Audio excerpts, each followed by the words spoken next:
السلام علیکم ګران کتونکو هیله لرم چې روز جوړ خوشحاله جم ډېر ګړندي به په دویمه ګړۍ کې یو ځل بیا تاسو هر کلی پروګرام کې زه ستاسو قربان محمد آفتاب ملګرتیا روانه پوره تاسو سره تر 3 بجو پورې خبرې اترې په لومړۍ ګړۍ کې کېدلې د پروفیسر ډاکټر عباسین یوسف زی صاحب سره هغې فرایډ آف پرفارمنس صدارتي ایوارډ یافته حسن کارکردګي دغه کوم پښتو ښځې زرې وي یا د ادب په میدان کې هغې دغه ته ورکړی شوی خو د خبرونو نه پس زه اکثر یوازې نه یم ما سره ملګري وي که ډېر هم یوازې من سټوډیو ملګري وي د ایم سی آر ملګري وي خو نن ما سره یو داسې د پښتو ژبې یو داسې د ځوان کل نوی نماینده یو داسې شاعر موجود دی چې هغه مسافر دی بهر خپل روزګار کوي بهر خپل ژوند کوي خو په هغې کې هم هغه 2-3 کتابه چاپ کړي دي کار یې کړی دی هغه ما سره په سټوډیو کې موجود دی دلدار الفت صاحب هغې ته په پروګرام کې هرکلی وایم السلام علیکم جی وعلیکم السلام ډېره مننه افتاب صاحب دا هر څه ناول خو ستاسو د پی ټي وي نیشنل د ټول ټیم ډېره مننه کوم چې زه مو د دغه جوګه وګڼم چې خپل سټوډیو ته مو راوبللم خوشحاله اوسئ جی الفت صاحب دا راته ووایه چې رقم دې سره تعلق ساتئ بیسیکلی زما تعلق پېښور سره تقریبا خواوشا 13 کیلومیټره جنوب په متني ورته وي هغې سره زما تعلق دی جی ښه جی او ژوند ټول بهر کوئ مسافري لکه کوئ تقریبا د مطلب د کلي د ژوند نه پس چې کله تعلیم څه نه څه حده پورې ورسېدو بیا په 2014 کې چې کوم د زه هغه عرب امارات ته لاړم او دا وخت دوبۍ کې ژوند کوم ښه جي 8 کاله هلته وشو جي 8 کاله وشو جي نو دا شاعري دا هم د هغه مسافرتیا هغه دغه رې که نه چې ته د عشق و معشوقې خبره نه اصل کې افتاب صاحب خبره دغسې وه چې مطلب کله چې سکول لیول باندې به هغه مقابلې کې دي نعتخواني به کېده فنکشنز به کېدل نو د هغه وخت نه یو اثر ما کې جراثیم موجود و چونکې ویلی کېږي چې مطلب دغه د خدای د طرفه ګاډ ګفټ دی خو د انسان وخت سره چې کوم د هغه لګیای نو کله چې بیا په مستقل توګه ما باندې دغه پوره اثر غالب شو او دغه میدان ته راووتم نو دا تقریبا 2010 و بیا د 2010 نه پس چې کوم د کار زیار روان و زده کړه مو کوله بیا چې کله په مکمل توګه ما ته پته ولګېده چې اوس یو مستقل شاعر نو هغه تقریبا 2014 جي اکثر دا پوښتنه مې ځکه وکړه چې یاره ډېر مسافران وروڼه نو هغوی بهر هغوی پوچه کې شاعران شي جی دا له بیا تخلص هم کړي زیات تر پردیسي کې دي یا مسافر کې دي همداسې اصل کې ویلا کېږي دا چې مطلب مسافرۍ کې کله چې انسان په تنهایۍ کې شي نو عام خبرې مغه هغه شاعرانه انداز سره راوځي نو دغه سیر ته هم مطلب بعضې نیم ټایم سړی دغسې او اکثر نن سبا خو چې کوم د وخت ده داسې راغلی ده چې هر سړی کوشش کوي چې دغه څیز سره شوق ولري او دغه سیس ته مایله شي ډېر ښه جي خو په دې خوشحاله شو چې یاره یوازې دا زموږ په ملک کې نه زموږ په صوبه کې نه چېرې دلته موږ دی یا نور خلک دی د دې ځای چیرې پښتو دپاره منډه تړې وي خو په دې خوشحاله شو خوشحالۍ خبره دا ده چې یاره په بهر دنیا کې چې څومره پښتانه دي لکه هغوی ما دغه کتلي دي ټولګي کتلي دي او مختلف دغه جوړ وي شاعران وي پکې ادیبان وي پکې داسې د ډلې جوړې وي که هغه په اماراتو کې وي که په سعودي کې وي که په قطر کې دي که په کویت کې دي خو دا ده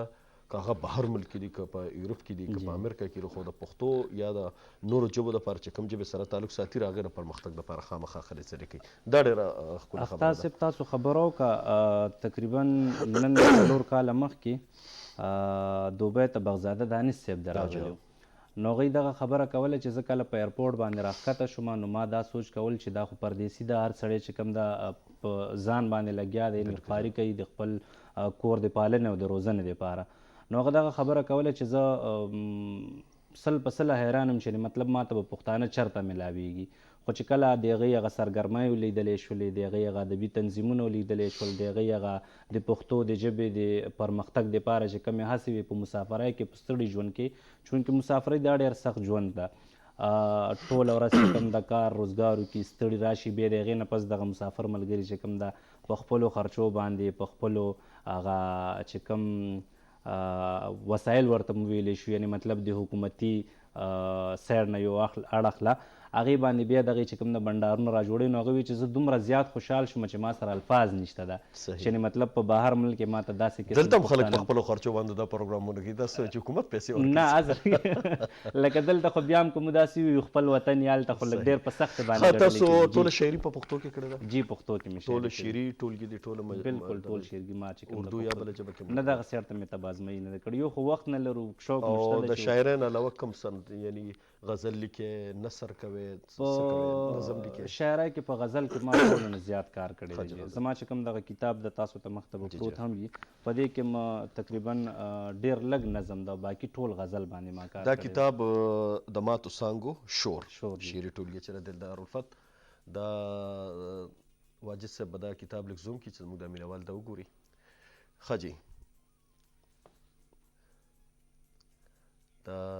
ستاسو کتاب دی چې په لومړي ځل راغلی دی. خیر ماته اواز هم صحیح نه راځي، خو د دې نه علاوه تاسو وایي چې یو کتاب زما بل هم دی، هغه تذکره ده. جی هغه دا خو زما شخصي شعري مجموعه ده چې وړاندې ده. دې نه مخکې ما یو کوشش کړی چې مطلب هغه ملګري کم چې ځان له توان لري چې هغه کتاب چاپ کړي، یعنې چونکې غربت ته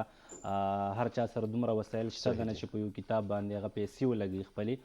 نو هغه ما چې کوم دا د ژواکي ادبي ستوري په نوم تذکره چاپ کړې وه چې په هغې کې ما یو 50 غوره شاعران راغونډ کړي. هغه هم هغوی په خپل وسایلو باندې، یعنې مطلب هر یو ملګري خپل د وس مطابق چې څه کولی شو هغوی کړي، او هغه کتاب چې کوم دا تقریبا د شپږو میاشتې مخکې هغه هم چاپ شوی. ښه جي، ډېره خوشحالۍ خبره ده. ښه دا راته ووایه، ډېر شعرا یا ډېر خلک زموږ غوندې خلک چې نو هغه د نورو خلکو نه متاثر وي. تاسو هم د چا نه متاثر یې په شاعرۍ کې؟ بالکل، کله چې هم یو انسان په خپل یعنې یو میدان طرف ته ګام اخلي نو خامخا د هغې په شا باندې څه ناڅه. زه هم چې کوم دا متاثره شوی وم، او په د ټولو نه زیات چې کوم دا متاثره شوی وم، زه هغه لکه د اوسني دور خبره به ورته وکړم، ما به چې کله د اسرار اتل صاحب نظمونه اورېدل نو ما به شوق کېدو چې یاره مطلب زه هم څه ولیکم. نو په اوسني دور کې د ټولو نه زیات چې کوم ده د هغه نه متاثره یم، او که مو د استادانو شاعرانو خبرو وکړو نو د هغه باسین صاحب نه زه متاثر یم. ښه جي، ښه، ډېره ښه خبره ده. ښه جي، او هلته تاسو کوم مشاعرې کېږي، بهر پروګرامونه کېږي، دا کېږي؟ جی، په دوبۍ کې د مو چې کوم د خپل پښتو تنظیم ده چې هغه د امارات پښتو ادبي چمن دوبۍ په نوم باندې یادیږي. زه خپل ځاني هغې سره کار کوم، او د هغې ستر سکتر په حیث باندې چې کوم د هغې سره کار کوم. وخت تر وخته چې کوم د پښتونخوا نه نوموړي هنرمندان، استادان، لیکوالان دا راغواړو د هغې په اعزاز کې چې کوم ده مشاعرې کوو، بنډارونه را جوړوي. هغه خرچې خو ټول تاسو خپل ملګري د جیب نه کوئ او هغه راغواړو؟ بالکل، د هغې دپاره مو چې کوم ده ماهانه خپل یو سیټ اپ مطلب ایښی وي چې په هر ملګري باندې خپل وس مطابق خرچه راځي، او موږ په خپلو خرچو باندې چې کوم ده دغه چونکې دا د دوی حق هم جوړیږي چې کوم زموږ هنرمندان دي، شاعران دي، لیکوالان دي، دا د دوی حق جوړیږي چې هغوی راوغواړو او هغوی ونازوو په دغه. ښه جي، ډېر تنظیمونه ما بهر داسې هم کتلي دي چې هغه کومو شاعرانو وس نه کېږي که هغه په پاکستان کې وي او که بهر وي، هغې کتابونه هم چاپ کوي، داسې هم تاسو څه کړي دي؟ بالکل، همدغسې په دغې لړ کې موږ چې کوم د امارات پښتو ادبي چمن د چمن ګلونو په نامې یوه تذکره چاپ کړې ده، او په هغې کې هم چې کوم د ملګري یعنې خپله کې راغونډ شي، خپله کې پیسې راغونډې کړي او دغه تذکرې چاپ کوي. ښه جي، څه به راته وایې د دې کتابه، یا په یادو باندې تاسو څه جي؟ که دغه کتاب تاسو ما ته راکولی شئ، چونکې دغه کتاب د دې تړون چې کوم ده ما هغه د خدای بخلي مور په نوم باندې کړی ده، چې هغه تقریبا په 2006 کې د دې دنیا نه تللې وه، او زه خو یم چې د هغې مطابق یو غزل در سره شریک کړم چې دا نه چې په دنیا کې بې له تا یمه بیبې، دا نه چې په دنیا کې بې له تا یمه بیبې، زه ستا په دعاګانو باندې پایمه بیبې، ډېر ښه، او هم ستا له برکته مې دي ژوند کې خوشحالی، ډېر ښه، هم ستا له برکته مې دي ژوند کې خوشحالی، هم ستا له برکته په خندا یمه بیبې، او چې ته را سره نه یې لکه ړنګه وي دنیا، چې ته را سره نه یې لکه ړنګه وي دنیا، چې ته را سره نه یې یک تنها یمه بیبې. ډېر ښه، ډېره مننه، او بېشکه ستا مقام لوړ دی د هر چا نه والله، بېشکه ستا مقام لوړ دی د هر چا نه والله، نو ځکه خو د هر یو ځای کې ستا یمه بیبې. ډېر ښه، او یقین وکړه هغې ورځې نه یم خراب تراب، یقین وکړه هغې ورځې نه یم خراب تراب، په کومه ورځ چې ستا څنګ نه جدا یمه بیبې. ډېر ښه، مننه، او دلدار یم نازولې ستا بچی یمه که نه، دلدار یم نازولې ستا بچی یمه که نه، ته چېرته یې ته غږ وکړه زه دا یمه بیبې. ډېر ښه، ډېر ښکلي، ډېره مننه، ډېر ښکلي. ښه جي،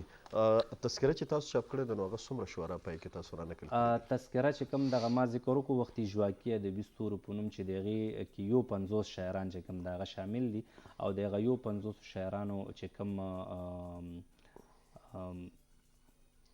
شعرونه وي یا نه چې کوم تعارف ها ورته جی، مو ویلی معرفي شي. هغه جی جی. هغه نثري توګه باندې هغه ما په خپله لیکلي د هغې انتخاب د شعرونو د ښه جي، دې نه علاوه بهر چې کوم تاسو وربنډارون ذکر وکړو نو په هغې کې داسې تنقیدي اجلاسونه یا مجلسونه کیږي جی چېرې بالکل په که نه به صرف بغیر اصلاح نه جی دغه د وړاندې هرې کیږي؟ میاشتې په ړومبۍ جمعې باندې مونږ خپله کې سر راغونډېږو په هغې چې کوم دا اول په پښتو کې لیکچر ورکړی کېږي د پښتو د ژبې او د ډېر پښتو ښه. د هغه باره کې د هغې نه پس تنقیدي نشست چلیږي او د هغې نه پس ازاده مشاعره کېږي. بس چې چا پکې څه ووایي. یعنې ازاد هر سړي خپل یو دغه ده. ښه جي. او جی نو تنقید کې استادان هلته شته د زده کړه بالکل چا هغې نه کې کړې مونږ دي؟ سره چې کوم د لکه درانه نومونه ما مخکې هم ذکر وکړو چې مونږ سره چې کوم دا ممتاز اورکزی صاحب دی، جی، هغه ځای بالکل. کې خالد حسرت صاحب دي، مونږ سره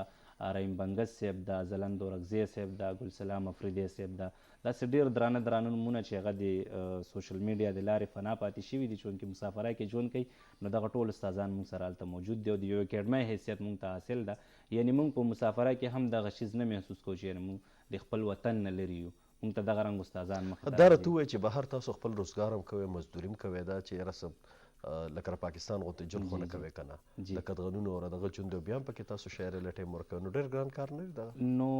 که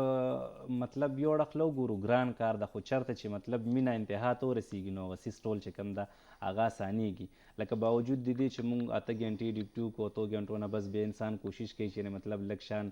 زیاتې سیلرۍ دپاره صحیح. اوور ټایم هم وشي، خو د هغې باوجود هم دغه لکه دا نه چې ټول اوس په کورنۍ شو کې یا ټیم نه، درته ملو نه شي جی، کېږي. لکه حاجي ډېره زیاته مننه ستاسو جي دلدار الفت صاحب، ستاسو د راتګ ډېر خوشحاله شو او انشاءالله بیا به هم راځئ، موږ له به دغسې ټایم راکوئ، کتابونه به رالېږئ، بهر نه به موږ ته خامخا میسیجونه کوئ، پروګرام کې مې یادوئ. ډېره مننه ستاسو ډېره راتګ مننه، جي. خوشحاله. بالکل مینوالو خبرې اترې کېدې دلدار الفت صاحب سره د هغې په کتاب باندې، هغه دویم کتاب چې کوم راغلی په هغې باندې بهر په دوبۍ کې دي دغه ادبي خلې سره او دغه شاعري او دغه د پښتو ادب څومره دغه چې د خدمت چې د هغې په هر دنیا باندې په